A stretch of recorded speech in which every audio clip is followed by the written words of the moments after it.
Buongiorno amigas y amigos del Círculo, un día más, un jueves más aquí desde el Círculo de Bellas Artes con un calor que te mueres, como siempre en Madrid, no es ninguna novedad, y con una actualidad política nacional e internacional que todavía está más caliente.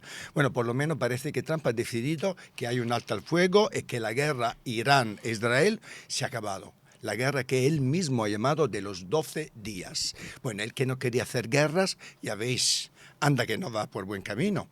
Ya con Israel e Irán nos están metiendo el miedo en el cuerpo a todo el mundo. Pero bueno, parece que se ha acabado y además de estrella invitada a la reunión en La Haya de la OTAN, pues ha tenido el público maravilloso de todos los mandatarios de la OTAN, incluido todos los de la Unión Europea, que le han hecho una pelota ya infinita. Parece que ha llegado el emperador, como a él mismo le gustaría hacerse llamar probablemente. Pues sí, ha sido un poquito patética. ¿Queréis que os diga esa foto? Y bueno, y los mensajes ya del presidente, del jefe supremo de la OTAN, que han sido sacados, además de una forma absolutamente poco privada y confidencial por el mismo Trump. ¿Qué queréis que os diga? Estamos rodeados de líderes que además que líderes parecen unos pelotas. Y a nivel local, que, hombre, tampoco vamos tan mal servidos, ¿eh? Porque ya sabéis que después de la entrevista en El Mundo de Aznar, pues de repente, después de 16 elecciones generales que hemos tenido en España, donde no ha habido nunca ninguna duda relacionada con el hecho que fueran unas elecciones absolutamente válidas y sin ningún pucherazo o intento de pucherazo, de repente llega Aznar y dice que cómo se puede adulterar el voto en unas primarias, ¿por qué no se puede hacer en nacionales? Es que Aznar, cada vez que abre la boca, yo creo que le hace más daño al Partido Popular que al mismo Pedro Sánchez. Todo lo contrario, yo creo que le ha hecho un favor a Pedro Sánchez, porque hablar de posible pucherazo, repito, en una democracia como la española, que ha tenido ya 16 elecciones generales sin ningún tipo de sospecha, porque no puede haberla. El sistema español, para que lo sepáis, lo que no sabéis, es uno de los más seguros del mundo. Tanto es así que la tecnología que usamos para el recuento electoral es una tecnología que nos han comprado en todo el mundo. Así que, a pesar de lo que pueda estar insinuando mucha prensa o pseudoprensa de derecha o extrema derecha, es evidentemente estamos hablando de no bulos. Mega hiperbulos alucinantes que hacen daño, pues no solo al gobierno, no solo al Partido Socialista, hacen daño también al Partido Popular, porque insinuar que la democracia española no es una democracia completa, válida, en fin, creo que realmente nos hacen muy pocos favores. Y luego, bueno, no os voy a comentar qué opino del hecho que el señor Peinado, el juez Peinado, el supremo juez Peinado, ha llamado 18 veces en un auto investigado, cuando no lo está, al ministro de Justicia y Bolaño. Luego se critican los jueces, que se les toma a veces poco en serio. Me gustaría que los jueces sí hablaran hoy y dijeran qué opina de ese auto, en el cual está pidiendo al Supremo de investigar, repito, investigar al señor Bolaño, cuando en el mismo documento lo llama 18 veces investigado. En fin, con mi invitada de hoy, Manuela Bergerot, portavoz de Más Madrid en la Asamblea de Madrid. Anda que no tenemos temas. Vienes un buen día. Manuela, ¿cómo estás? Muy bien, me tienes que invitar todas las semanas. Yo todas las semanas, si quieres todos los días. Hacemos Venga. un monográfico todos los días. ¿Cómo vas? ¿Cómo estás? Muy bien, muy ¿Qué contenta. te parece de esta entradilla? Anda que no tenemos temas, ¿no? ¿Por dónde empezamos? Yo casi te dejo elegir, te dejo hacer una autoentrevista con todos los temas que tenemos. Empezamos un poco por lo internacional, ¿te parece? Venga, vamos. ¿Qué opinas de esta reunión que están teniendo en La Haya, en la OTAN, después de esta rueda de prensa sin periodista que dio el señor Pedro Sánchez, diciendo que había acordado un 2.1 de subida de nuestro presupuesto en defensa? Rutte parece que ni de broma quiere el 2.1, ha dado cierta flexibilidad, ahora parece que ninguna, en fin. ¿Qué opinas de esto, del gasto de defensa? Pues yo creo que tenemos que estar orgullosos de cómo el gobierno de España se ha plantado ante Trump y le ha dicho que efectivamente no vamos a invertir un 5% de nuestro PIB en defensa, que viene a ser esa petición de Trump para seguir enriqueciendo la economía estadounidense basada en la industria armamentística. Y está muy bien que España le diga, nosotros no vamos a financiar el caos que está sembrando tanto el gobierno de Estados Unidos como el gobierno de Israel. Están sembrando, son dos potencias del caos, dos potencias que están estableciendo ahora en un marco internacional la inseguridad.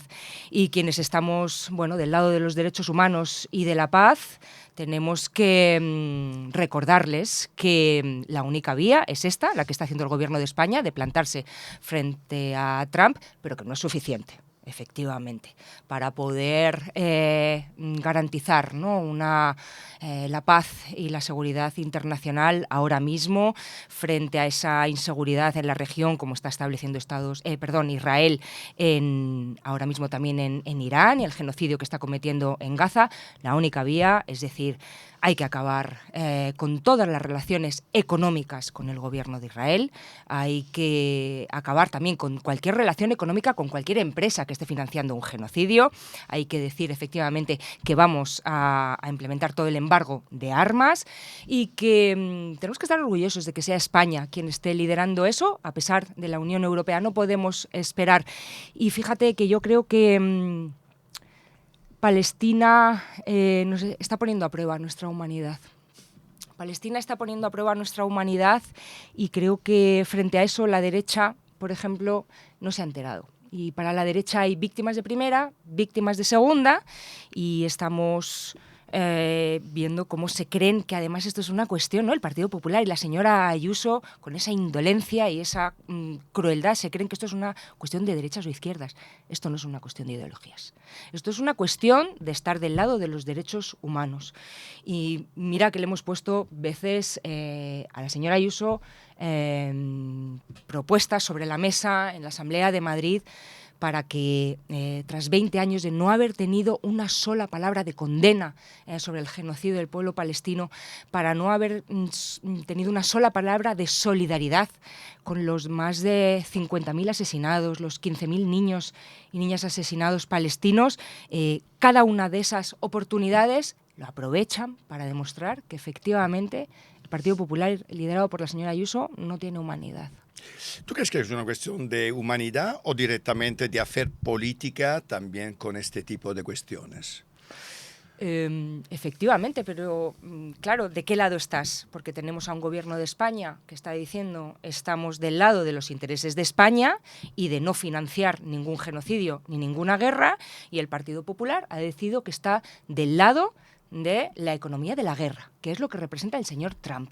Y esto lo vemos a través de muchísimas otras cosas, desde este apoyo en vez de defender efectivamente los intereses de los españoles y el espíritu de paz que tiene el pueblo español, está del lado de la economía de la guerra, y a niveles tan mínimos lo vemos como en este último viaje que ha hecho Ayuso ahora a Estados Unidos, a Miami, a copiar exactamente el mismo modelo de las universidades de Trump para Madrid. El trumpismo. Ya hablaremos un poquito del gasto en educación.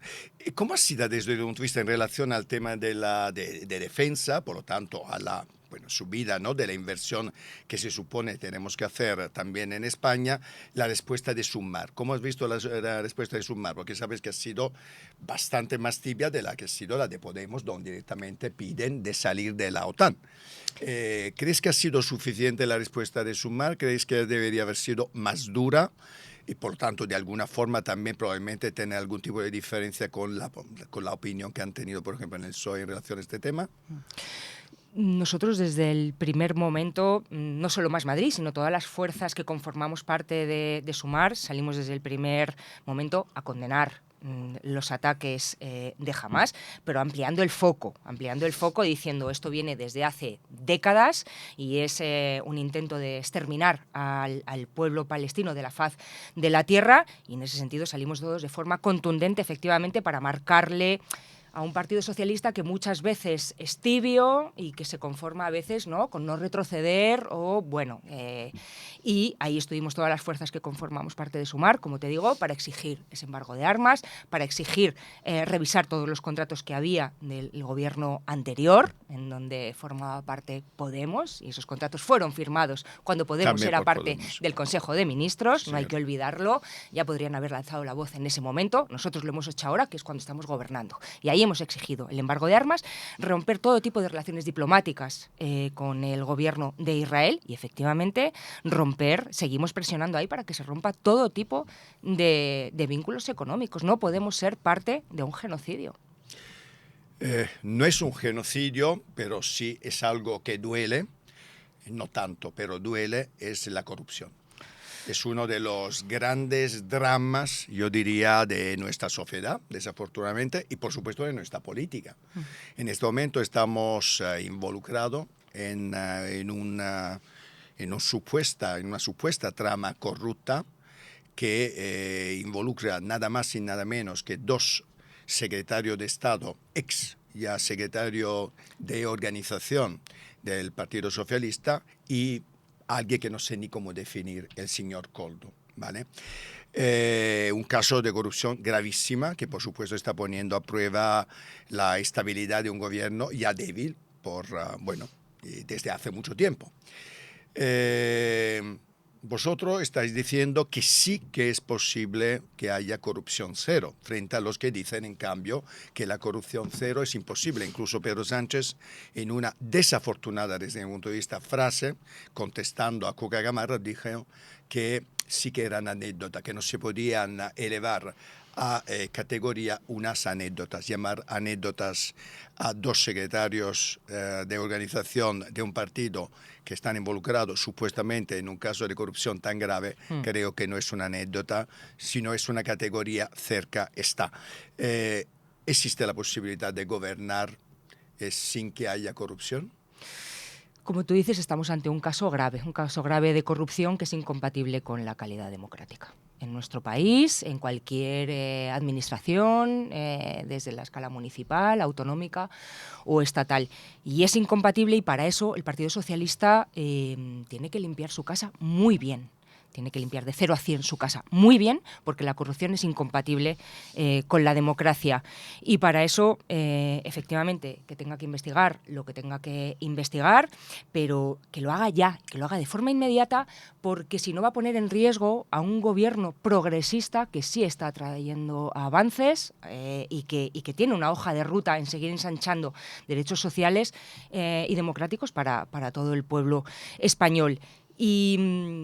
Y frente a esa corrupción que es incompatible, como te digo, con la democracia, vemos a un Partido Popular que, mientras los demás estamos preocupados por este nivel de corrupción, efectivamente, ellos muestran alegría, ¿no? Porque el Partido Popular no aspira a no ser un partido corrupto, sino que aspira a que los demás parezcan tan corruptos como ellos. Bueno, aquí estamos demostrando que hay una fuerza que se llama Más Madrid, que pertenece a un espacio político al que no se le puede acusar de corrupción, porque desde el primer momento en que tuvimos indicios de esta trama de corrupción, lo que hicimos fue llamar a comparecer, a que diera explicaciones al Congreso de los Diputados, al presidente de Acciona, a José Manuel Entrecanales, porque mientras vemos que hay políticos corruptos a los que se investiga y se puede llegar a apartar, ¿qué pasa con las empresas corruptoras? ¿Cuál es el problema? Porque nadie le ha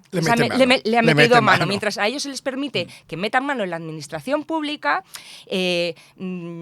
legislatura tras legislatura, porque vemos cómo Acciona forma parte de procesos judiciales, desde lo vinculado a la Gürtel del Partido Popular hasta el caso de Cerdán ahora mismo. Bueno, pues nosotros queremos explicaciones por parte del presidente de Acciona, de José Manuel Entrecanales, en el Congreso, pero también para el ex jefe de seguridad de Acciona, ex miembro de la UCO. Menuda trama de corrupción que hay ahí. Y se lo ponemos sobre la mesa al Partido Socialista. es muy sencillo. Hay que investigar, queremos saber toda la verdad. Pero nosotros lo que queremos saber, lo que necesitamos sobre todo es, primero, que ellos limpien su casa para volver a tener la confianza, recuperar la confianza de los españoles. Pero nosotros le ponemos sobre la mesa una ley para que no puedan volver a tener contratos con la administración pública empresas que han sido corruptoras. Que voten a favor, que el Partido Socialista... ¿Crees que lo veremos? Bueno, nosotros es nuestra obligación y nuestro compromiso como fuerza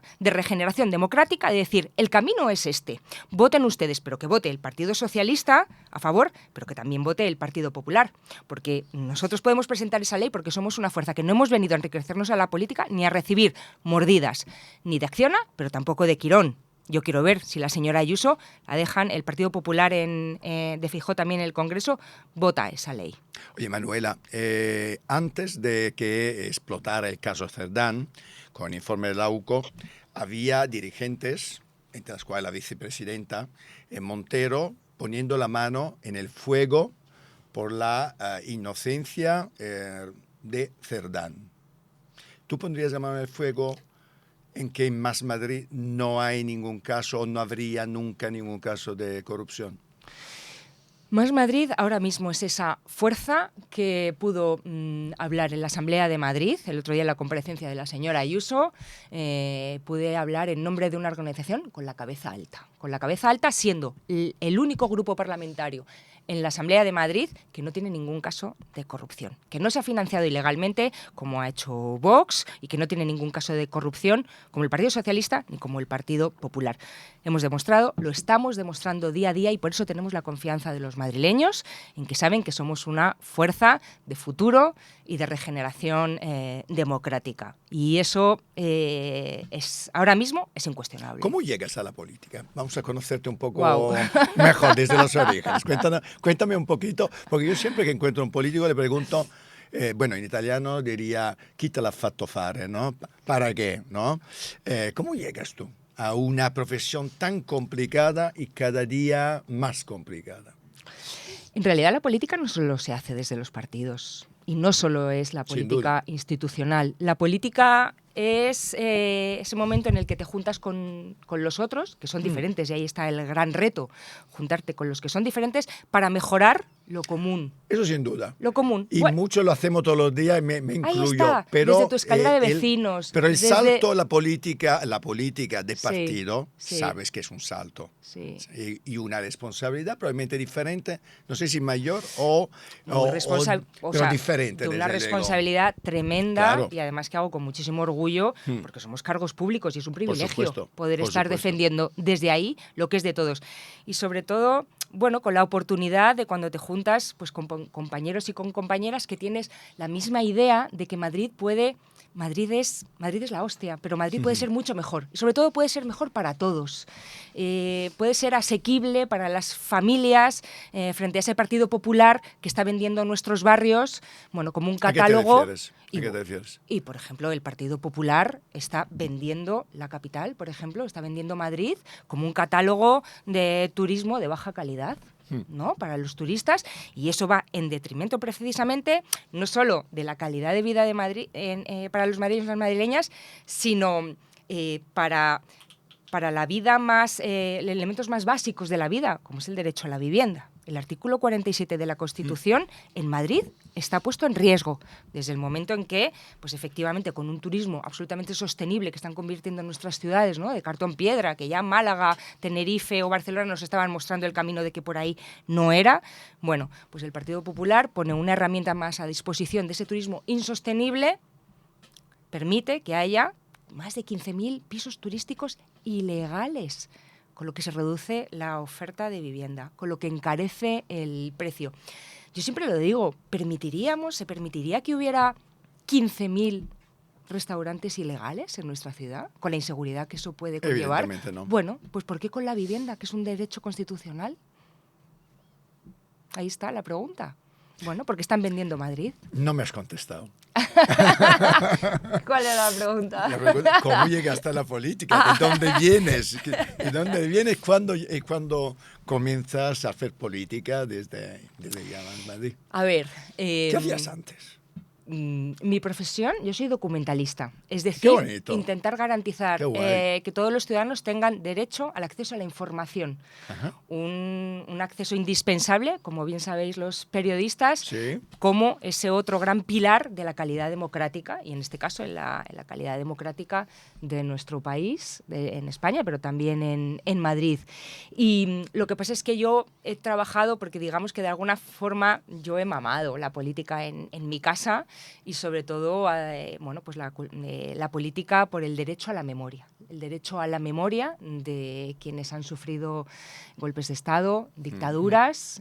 Yo soy refugiada política junto con mi padre y con mi madre, que vinimos como refugiados políticos a Madrid, que nos acogió con ese principio de solidaridad ¿De de la dónde dictadura argentina, de Videla. Y entonces... que no ha sido una dictadura fácil. Ninguna lo es. Ninguna lo es. No hay víctimas de primera y de Pero segunda. Videla ha sido... Sí, pero fíjate que las políticas de memoria sobre la dictadura argentina son un ejemplo de que se puede reparar, que puede haber verdad, justicia y reparación. Y eso mismo yo empecé a trabajar para que lo tuvieran las víctimas del franquismo. Eso mismo quiero yo, que en Madrid no haya más de 300 fosas comunes. Terrible, porque me parece la terrible. base de la democracia, y empezar por esa política pública que es el derecho a la memoria, me parece que nuestra democracia esté sobre pilares firmes y no sobre fosas comunes. Y no lo está. No lo está, desde el momento que además hay una presidenta, hay un Partido Popular que niegan y que no condenan la dictadura, y que lo que hacen es decir, aquí hubo víctimas de primera y de segunda, una vez más, generando siempre una desigualdad en origen en nuestra democracia. Seguimos hablando de los problemas de Madrid, o de los que consideras, porque tú además tienes una posición muy encendida en la Asamblea. Por lo tanto, seguimos hablando de lo que sería la Madrid de más Madrid. Hemos hablado de vivienda. ¿Qué propuesta tenéis en relación a la vivienda? Si tuviera que un poco escribir la carta a los Reyes Magos de las que serían las primeras medidas, aunque serían muchas, porque la vivienda no es un tema fácil, como sabes, es un tema muy complejo, sí. Y además que conlleva muchas instituciones y mucho dinero, ¿no? Público y privado para solucionarlo. ¿Cuáles serían las primeras medidas que tomaría Más Madrid en relación a la vivienda si llegaras a gobernar esta comunidad? Pues hay medidas que se pueden aplicar de forma inmediata, que funcionan ya, porque mientras en el resto de España están funcionando, en Madrid no, y es muy sencillo. Aplicar la ley estatal de vivienda es un secreto, que ya saben otras comunidades autónomas, y sorpresa, el Partido Popular sabe que funciona y por eso no lo quiere hacer aquí, porque mientras en el resto de España se aplica la ley y en Barcelona están bajando el alquiler en el último año un 8,9%, en Madrid ha subido el alquiler en un año un 14,9%. Se está llevando el dinero de las familias. Es imposible que los jóvenes se puedan emancipar. Aplicar la ley estatal de vivienda, para empezar, porque con eso se ve que se regulan los precios. Garantizas el acceso, cierras los más de 15.000 pisos turísticos ilegales que hay, aumentas el parque de vivienda, además bajan los precios. Tienes que construir un parque de vivienda pública a precios asequibles y de calidad, si puede ser, porque la vivienda pública del Plan Vive de la señora Ayuso a lo largo de toda la región, vemos cómo no solo está en algunos municipios de nuestra comunidad por encima del precio del mercado, y además es una auténtica chapuza, porque el único objetivo que hay ahí es el beneficio económico de las constructoras. Mientras tú no garantizas que estás del lado de las familias, eso nunca va a salir bien. Y efectivamente hay que ponerle coto a los fondos buitres que están comprándose nuestros barrios en bloques de 10 en 10. ¿Y con eso qué están haciendo? Están expulsando a las familias madrileñas de los barrios. Y es todo un círculo perverso, porque eso además lo que hace es precisamente ir en contra incluso de ese modelo de turismo que están proponiendo, ¿no? Porque, ¿por qué vienen los turistas a Madrid? Por la forma de vida de los madrileños, por cómo disfrutamos de la calle, por cómo disfrutamos entre nosotros, cómo somos de acogedores. Pues si tú expulsas a las familias de los barrios... Ya no tendrás esa vida. Totalmente de acuerdo. Yo vivo aquí a 200 metros, imagínate tú. Wow. Efectivamente. Wow. Sí. Ahora mismo no vemos madrileños. Yo digo siempre cuando salgo con mi marido a la calle, dice, pero si escuchamos solo hablar italiano, inglés, francés, parece que no haya madrileños en este barrio. Estamos aquí al lado. Claro, nos están expulsando, es así. Hablamos de educación. Antes mencionaba el tema de Trump en relación a lo que está haciendo, imperdonable con Harvard, todas las universidades, ¿no? ¿Qué opinas de las decisiones que se han tomado en relación a las universidades, a la inversión necesaria a las universidades públicas en esta comunidad, donde prácticamente se ha rechazado la aportación pública del Estado, Sí. por ejemplo? Por ejemplo, y para empezar, y empezando desde, desde aquí hacia atrás, este viaje de Ayuso a Nueva York, a Miami, es muy significativo porque está yendo a aprender de su referente, de cómo vimos ya, es una triste imitadora del trumpismo en Madrid, la tenemos en la Puerta del Sol, que ha ido a atacar uno de los pilares básicos de la igualdad de oportunidades para los madrileños. Es el principio de igualdad de oportunidad, el poder acceder a una educación superior, y ha ido como Trump a atacar además al conocimiento científico, al pensamiento crítico, porque les molesta. Y ¿qué hacen? Bueno, pues abrir las puertas a los fondos de inversión, como lo han abierto todos los fondos de inversión que su único objetivo es el económico, la rentabilidad económica, y no garantizar, por ejemplo, en este caso, el derecho a la formación, el derecho a la educación. Y Ayuso va a pasar a ser conocida como la sepulturera de las universidades públicas madrileñas, con una asfixia financiera y además con una ley que ha puesto sobre la mesa ahora, en la que ya ha dicho, y ojito con protestar a los universitarios, ojito con protestar porque caerá una multa de 100.000 euros. La sepulturera de la universidad pública. Y dime una cosa, ¿por qué? Luego hablamos también de sanidad, que me interesa, y obviamente también de residencias, volviendo un poco a las tristes fechas y a los días de la pandemia. ¿Por qué tiene tanto éxito Ayuso? ¿Por qué tiene tanto éxito? Yo creo que Ayuso en el último... Hombre, no me puedes negar que está gobernando con mayoría absoluta. Por lo tanto, alguien la vota. Sí, hace ¿no? 2 años obtuvo... Y parece que las encuestas tampoco le dan mal, ¿no? Las últimas encuestas que hemos visto. Aunque me fío un poco de las encuestas en línea general. Yo creo que quien se fíe de unas encuestas yo no me fío. en el año Pero 2025 como una foto fija de aquí a lo que va a ocurrir a 2027, se está equivocando de lleno. Estamos hablando de una política que ha conseguido mayoría absoluta, está gobernando con mayoría absoluta. Por lo tanto, éxito sí que tiene, evidentemente, ¿no?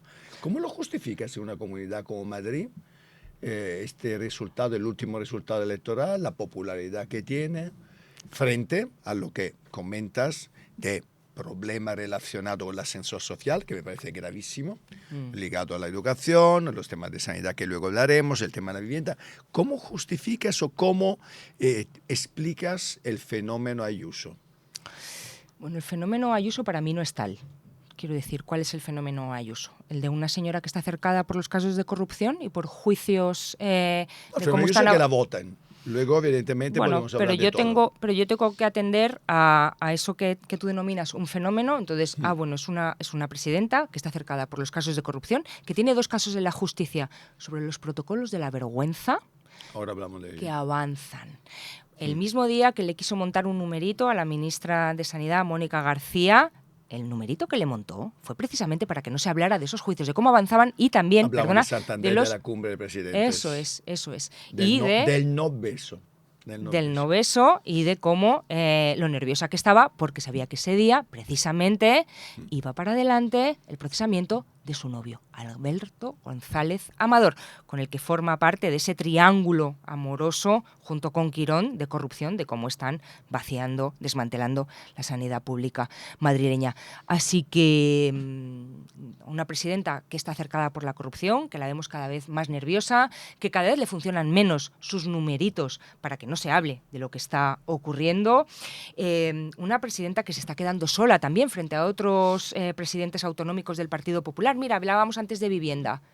Yo le digo a la señora Ayuso, la diferencia con Rueda, por ejemplo, que ha permitido que a Coruña sí pueda aplicar la ley estatal de vivienda para que los municipios se declaren como zonas tensionadas y puedan bajar los precios del alquiler. Se está quedando sola frente, bueno, pues... Sí, al resto de política de otras comunidades que son, incluso en lo social, bastante diferentes. Claro. Es así. ¿Por qué tú crees que hay una estrategia más nacional en relación a estas decisiones y sobre estos temas? ¿Que hay una ambición nacional de Isabel Díaz Ayuso? Lo que yo puedo decir es que Ayuso no quiere Madrid. No quiere, no le interesa. De todas las oportunidades que tiene en cada pleno, que nosotros llevamos propuestas para hablar de cómo están los centros de salud, de cómo están estudiando los chavales en partes de nuestra comunidad, en barracones, de cómo las escuelas de 0 a 3, las escuelas infantiles de 0 a 3 están cerrando por una gestión privatizada por ella, de las residencias, de cada una de las propuestas que le ponemos sobre la mesa sobre transición ecológica para que los chavales no se desmayen ahora en las clases, en los colegios, en primaria y en secundaria. Nunca habla de Madrid, no quiere a Madrid, pero es que lo vemos, mira, en un día tan importante como hoy que arranca el orgullo, por ejemplo, en un día que estamos todos celebrando el Madrid diverso que somos y reivindicativo, y que salimos a la calle, nos encontramos precisamente de frente con esa LGTBI-fobia institucional que representa Ayuso, que siempre digo, lo primero que hizo como presidenta en esta legislatura fue convertir a la Asamblea de Madrid en el primer parlamento autonómico en democracia en España en legislar para recortar derechos para las personas LGTBI y trans, derogando las leyes trans y LGTBI. Ahora, quiero decir, con esos elementos lo que se demuestra es que ella no quiere a Madrid tal y como somos, ese pueblo diverso, y que ahí está nuestra gran riqueza precisamente. Sin embargo, ella habla de libertad todos los días. Bueno, libertad, yo creo que en realidad ¿Qué es ella... la libertad de Ayuso? ¿Qué es para ti la libertad? Ayuso odia la libertad, porque si tú defiendes la libertad tienes que defender los derechos de las personas LGTBIQ+. No hay libertad cuando hay parte de nuestra sociedad que ve no solo cómo se le está poniendo en la diana a nivel internacional, cómo están subiendo los delitos de odio sobre las personas LGTBI. No somos libres hasta que todos somos libres. Y los derechos de uno no van en detrimento de los derechos de otros. Y eso es lo que tú tienes que garantizar a través de la igualdad.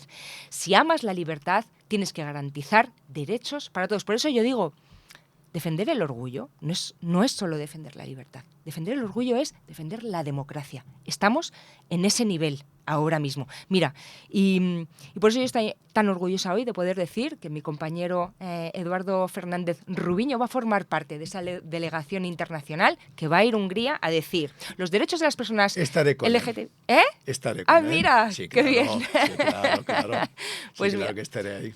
Defender los derechos. Víctor Jiménez, que viene después de ti. ¿Ah, sí? Víctor Jiménez del PSOE, sí, Corboni también que estará. Maravilloso, una buena delegación. Vamos a estar bien representadas ahí, entonces. Vamos a estar bien. Muy bien, sí. Pues eso es, ¿no? Defendemos quienes defendemos la libertad y los derechos humanos, al fin y al cabo, entendemos que eso no tiene fronteras. Queremos que se garanticen los derechos humanos para todas las personas LGTBI, no solo en Madrid, no solo en España, sino también en Hungría.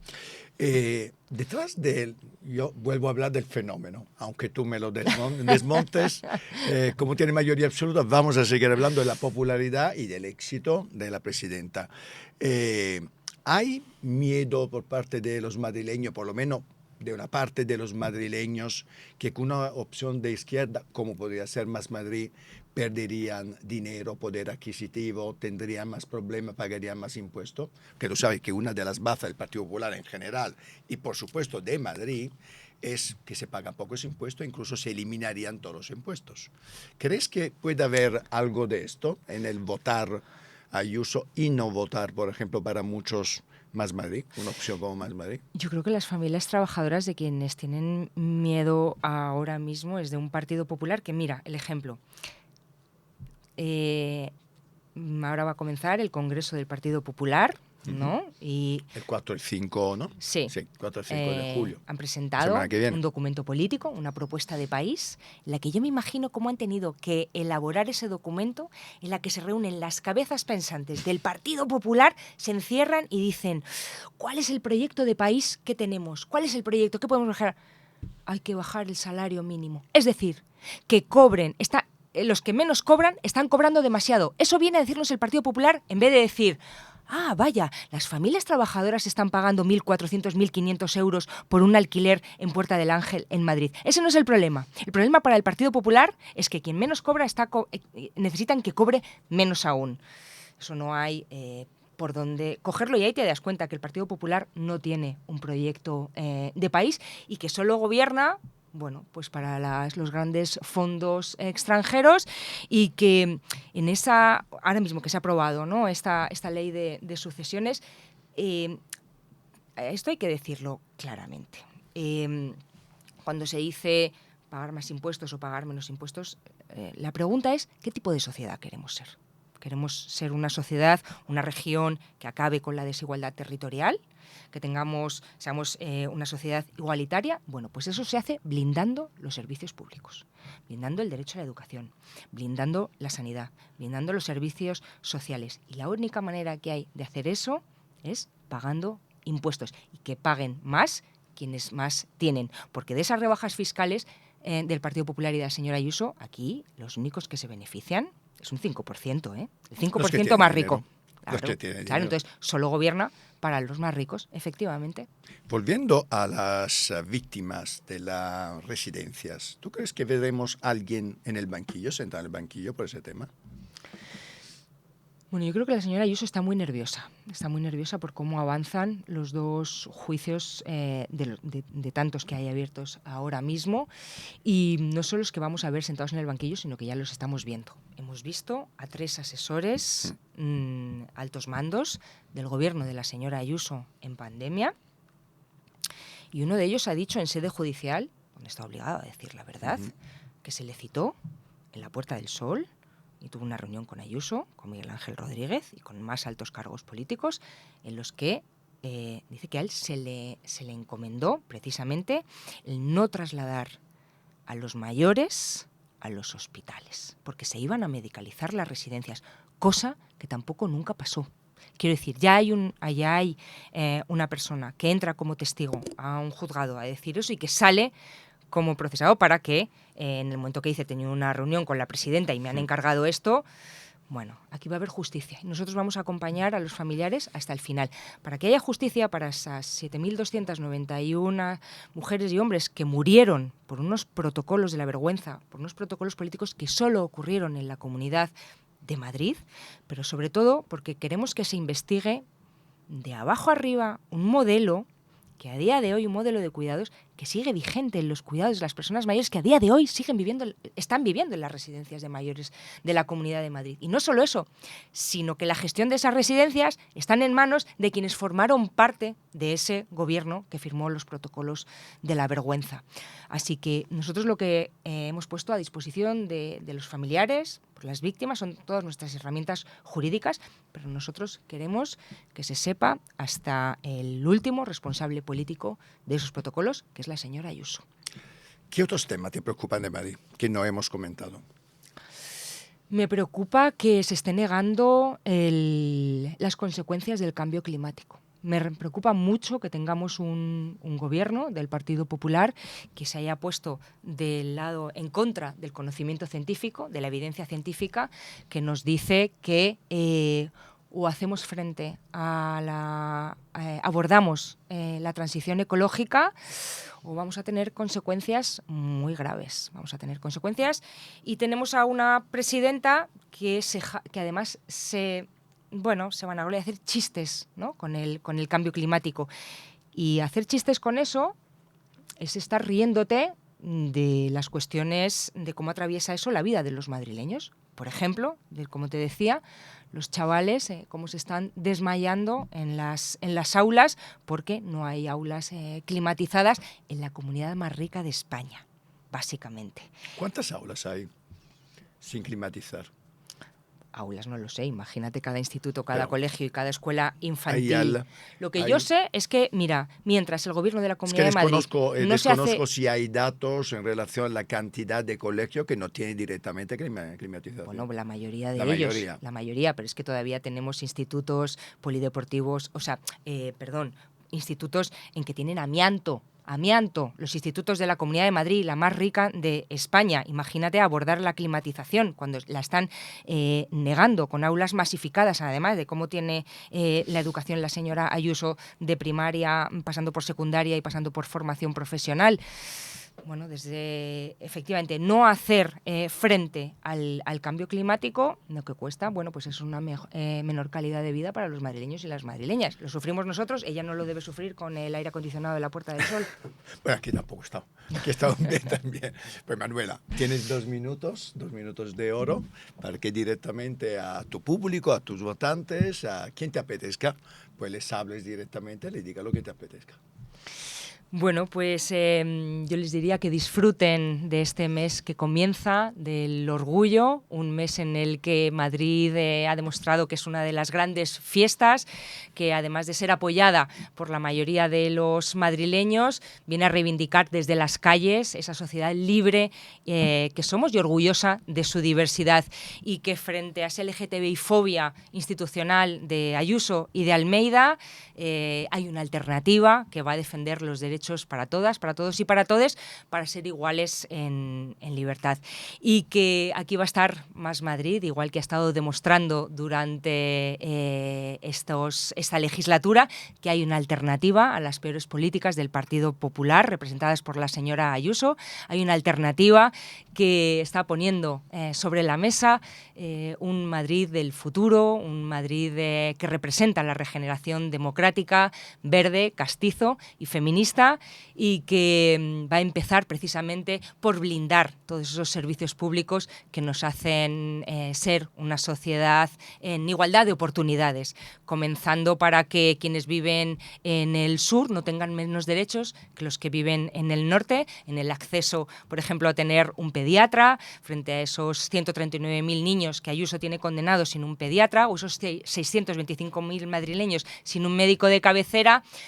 Hay opciones, hay alternativas en darle unas condiciones dignas, por ejemplo, a las médicas, a las enfermeras, para que los centros de salud estén igual en el sur que en el norte de nuestra comunidad, que los niños, que los chavales del sur de nuestra región, de nuestra ciudad, de nuestros distritos, tengan los mismos derechos que los del norte. Y va a venir por ahí, en ese reequilibrio territorial, el Madrid del futuro con el que todas estamos soñando y que es posible.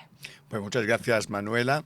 Y yo desde aquí, desde Madrid, paso la línea a Julio Bruno en Londres, que como siempre nos abre la ventana a las noticias internacionales y, cómo no, nos va a hablar de nuevo de Trump y de sus guerras. Chao.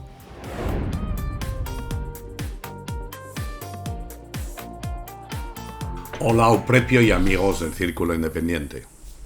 Pues hoy voy a lanzar una pregunta que quizá ya no suena exagerada, que es: ¿estamos ante una tercera guerra mundial? Imagino que cuando era la Segunda Guerra Mundial, lógicamente yo no había nacido, no seáis malos, nadie sabía que estaba en una Segunda Guerra Mundial, esto se supo después. Yo es que cada vez tengo más dudas si estamos o no, porque el mundo está ardiendo en frentes. Por ejemplo, tenemos las guerras en Ucrania, la de Gaza con Israel, la de Siria y los proxies, Líbano y Hezbollah, como de una escalada sin precedentes ahora con Irán, Israel y Estados Unidos, que se ha mezclado en todo esto. ¿Es esto ya una guerra? Vamos un poco a recordar por dónde estamos. El 13 de junio, Israel bombardeó objetivos militares en Irán, en medio de su guerra con Gaza. De repente, no mires aquí, mira aquí. Irán respondió inmediatamente con misiles dirigidos a Tel Aviv y además y a Haifa. ¿Pero qué pasó? El 22 de junio, sin previo aviso, sin saber si se hablaba o no se hablaba, de repente Estados Unidos manda los stealth bombers, estos B-2 tan increíbles americanos, a Fordo, Isfahan y Natanz, que fueron bombardeadas con estas armas de precisión que se horadan la tierra para buscar estos digamos silos nucleares donde se está enriqueciendo uranio, etcétera, etcétera. Pero lo hizo sin informar al Congreso y además tampoco informó a la oposición, a los demócratas.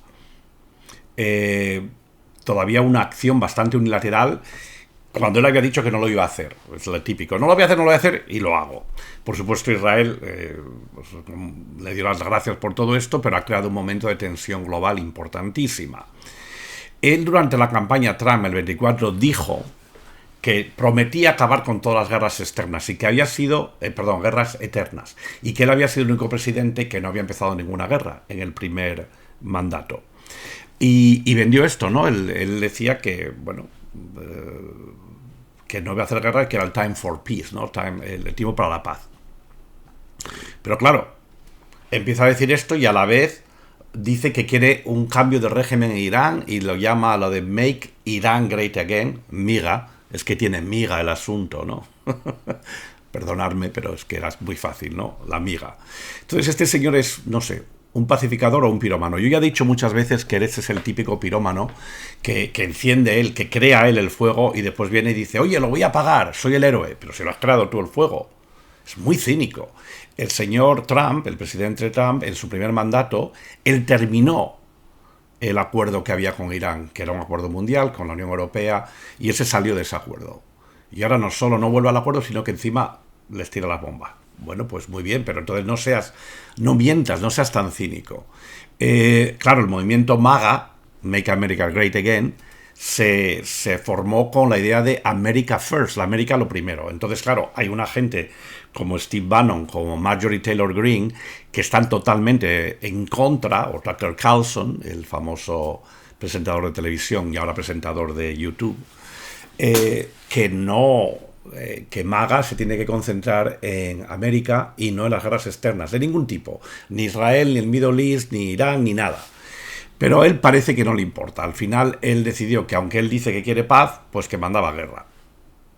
Y cambió de posición pues una y otra vez, porque después decía que no quería control de régimen y el cambio de régimen, pero ahora dice que sí quiere el cambio de régimen, y después ayer pidió un alto el fuego a Irán, a Israel, que paran el alto el fuego, pero resulta que esta mañana han estado también bombardeando unos a otros, hasta que el señor Trump, presidente Trump, ha dicho, ya se acabó, es que no tenéis ni idea, en fin, utilizó un lenguaje bastante interesante en la televisión, como que estaba muy enfadado. Bueno, hay senadores como Tim Kaine o Ro Khanna que han dicho que ha violado la Constitución al hacer esta guerra o al hacer estos ataques sin autorización legislativa. Ellos dicen que no, que es que como estábamos con un threat, ¿no? Había un gran peligro para América, pues que él tiene derecho a hacer esta acción unilateral. Bueno, como todo lo que nos ha acostumbrado ya el presidente Trump, él hace lo que sea y después ya veremos lo que pasa, ¿no? La cuestión es ahora que la situación global es alarmante. Ucrania sigue bajo un ataque ruso. Se habla de 1 millón de muertos que no hemos sabido. Gaza, una catástrofe humana sin precedentes y permanente. Siria, campo de batalla, Hezbollah en el Líbano, Israel e Irán, pues ya vemos lo que están. Irán muy debilitado ahora parece ser, con lo cual Israel parece que tiene ganas de atacar más a pesar del alto fuego, pero a la vez tiene la guerra en Gaza, y no sé si esto es otra distracción para que de repente no se hable de Gaza, como así ha sido. Pero ¿qué pasa si China ahora decide avanzar sobre Taiwán? Porque ve que el mundo está muy ocupado, América está ocupada con lo de Israel e Irán, y dice, pues ahora entro yo. ¿Y qué ocurre? ¿Sería esto ya lo que llamaríamos una guerra mundial? ¿La tercera? Pues no lo sé. La verdad que es que ya lo que sí puedo deciros es algo que está muy claro. No hay gente viajando, el turismo se está viendo perjudicado porque, lógicamente, en muchos de estos países nadie va a viajar. Hay miedo, no se va de un lado a otro. Se nota en muchos destinos turísticos que han caído brutalmente en cuanto a visitantes. Y sabes que estamos viviendo ya esta guerra como las anteriores sin saberlo. En fin, como decía George Orwell, la guerra es la paz. Y hoy más que nunca esta frase pues suena casi profética, ¿no? Nos vemos en el próximo episodio. Buenas tardes y buena suerte.